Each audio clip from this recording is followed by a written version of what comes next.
আসসালামু আলাইকুম এভরিওয়ান, কেমন আছেন সবাই? আশা করি আলহামদুলিল্লাহ ভালো আছেন। আমি আল্লাহর রহমতে ভালো আছি।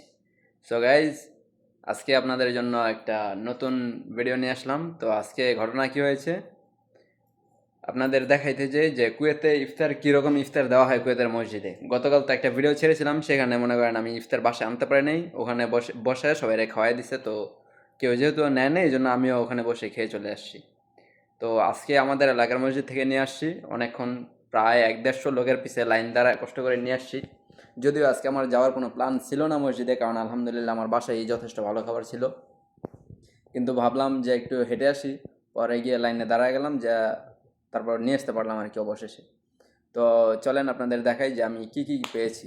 ও তার আগে একটা কথা বলি, যে আমরা যেখানে গেলাম ইফতার আনতে, সেখানে মনে করেন প্রায় 1-150 লোকের পিছে আমার লাইন ছিল। আর সেখানে বাংলাদেশ মানে বাঙালি, পাকিস্তানি, ইন্ডিয়ান, আর কিছু নাইজেরিয়ান লোক, কালো কালার, নাইজেরিয়ান না আফ্রিকান আমি জানি না, ওই টাইপের লোক ছিল। তালাবাদ কি তার লোকও ছিল। তো সবাই যায় কম বেশি, আমি মনে করি এটা তেমন খারাপ কিছু না। তো যার সমস্যা সে যাবেন, যার সমস্যা নাই সে তার ইচ্ছা, ঠিক আছে? তো অন্য কেউ যদি আনে তাকে খারাপ বলবেন না, ঠিক আছে? এটাই বলার কথা। তো চলেন দেখি যা কি কি পেলাম ইফতারে।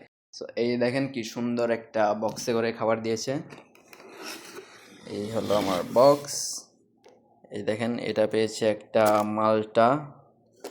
এখানে এই খেজুরটা আমি আলাদা নিয়েছি, কারণ ওখানে অনেকগুলো করেই দিচ্ছিল, পরে আমি নিজে একা এক পিস নিয়েছি, কারণ বেশি দরকার নেই। ও ভিতরে ছিল, তারপরে একটা ছেলে আমার বললো কি যে তোমার নিয়ে যান, তো আমি পরে নিয়ে আসলাম। তো দেখেন খেজুর আছে, মালটা আছে, এখানে একটা দিয়েছে জুস, আর একটা পানির বোতল দিয়েছে। এটা দিয়েছে একটা মরাক বলে এখানে কিছু একটা তরকারি, যেটা হলো এই রাইস দিয়ে খেতে হবে। আর রাইসটা দেখেন মাশাল্লাহ কি সুন্দর, মানে ওরা খাবার দেয় মনে করেন আপনার রেস্টুরেন্ট থেকে অর্ডার করে দেয়। তো আলহামদুলিল্লাহ অনেক সুন্দর খাবার।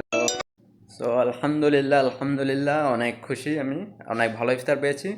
আর দেখতেই পারলেন কি সুন্দর ইফতার দেয়। তো যারা আনে তাদের জন্য তো অনেক ভালো, আর যারা না আনতে চান সেটা আপনাদের ব্যক্তিগত ব্যাপার, কাউকে এই ব্যাপারে নিয়ে কোনো কথা শোনাবেন না, ঠিক আছে? কারণ আপনার হতে পারে টাকা অনেক, আপনার অভাব নেই, কোনো সমস্যা নেই। তো আপনার প্রয়োজন নাই, যার প্রয়োজন সে আনবে, তাকে খারাপ বলবেন না। সবাই ভালো থাকেন, আসসালামু আলাইকুম।